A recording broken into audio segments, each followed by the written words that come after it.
आप सभी को हरतालिका तीज की ढेरों शुभकामनाएं। आज की इस वीडियो में हम आपसे हरतालिका तीज के बारे में बात करेंगे।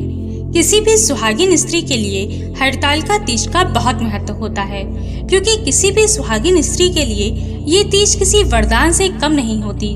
किसी भी सुहागिन स्त्री के लिए सबसे पहले माना जाता है सुहाग और उसका वरदान देने वाली माता पार्वती।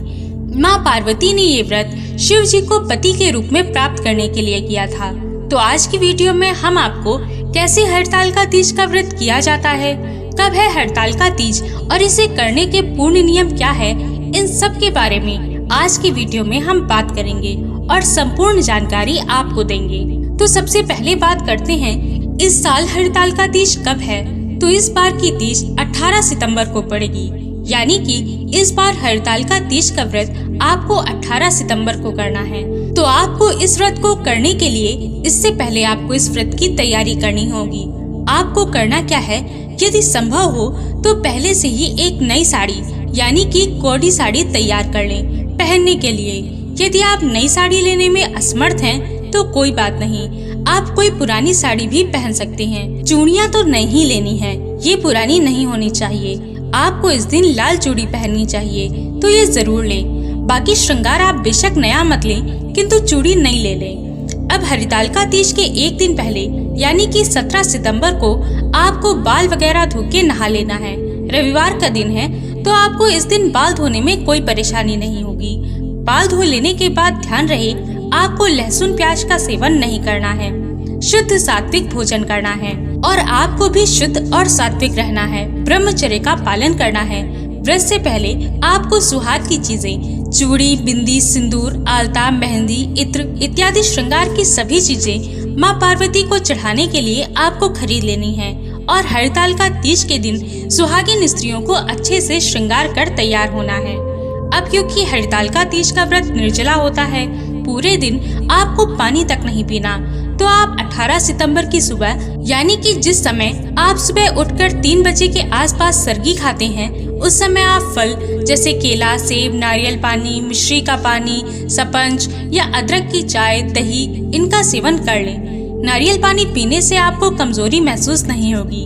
आपकी यदि कोई दवाइयाँ चल रही हैं, तो आप इसी समय सरगी खाने के बाद उस दवाई को भी ले सकते हैं। इस प्रकार आप सुबह उठकर अपनी सरगी कर लें। अब सरगी के बाद आपका हरतालिका तीज का व्रत शुरू हो जाएगा।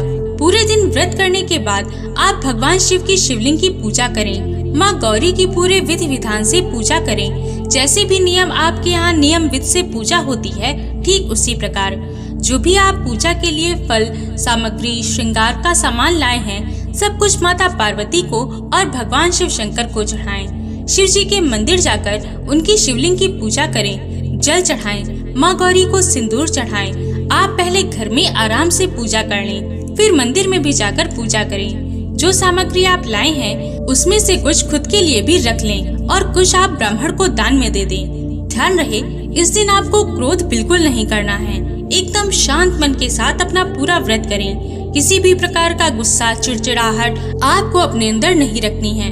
आराम से अपना व्रत करें। बहुत सी स्त्रियां व्रत करने के बाद पूरे दिन क्रोध में घूमती हैं, तो ऐसे व्रत करने का कोई फायदा नहीं है। इसलिए शांत मन और खुशी से व्रत करें। ध्यान रहे, इस साल इस व्रत को यदि कोई पहली बार करने जा रहा है तो वो ना करे, क्योंकि इस बार मलमास लगा था और मलमास लगने के बाद किसी भी नए व्रत को नहीं उठाया जाता।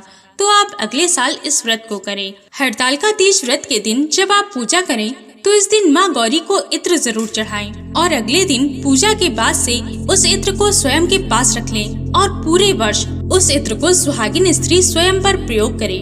कहा जाता है कि इस इत्र को प्रयोग करने से आपका शुक्र मजबूत होता है, साथ ही पति पत्नी का रिश्ता भी मजबूत होता है, उनके बीच प्रेम बना रहता है। तो ये कार्य अवश्य करें। अब बात करते हैं कि हरतालिका तीज व्रत में आपको पानी कब पीना है। यूँ तो आपको पूरा दिन व्रत करने के बाद अगले दिन भोर में सूर्योदय होने से पहले तीज का व्रत पानी पीकर खोलते हैं, किंतु यदि आपसे बिना पानी के नहीं रहा जा रहा, आपको लग रहा है कि अब आपको पानी पीना ही है, तो आप 18 सितंबर को यानी कि व्रत वाले दिन रात को 12 बजे के बाद, क्योंकि नया पहर लग जाता है, तो आप पानी पी सकते हैं, अपना व्रत खोल सकते हैं। क्योंकि देखिए, स्वास्थ्य से बढ़कर कुछ नहीं है।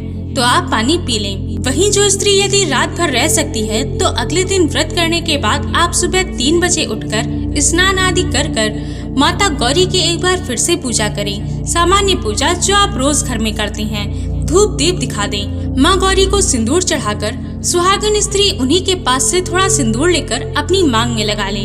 इससे आपको अखंड सौभाग्यवती होने का आशीर्वाद प्राप्त होगा।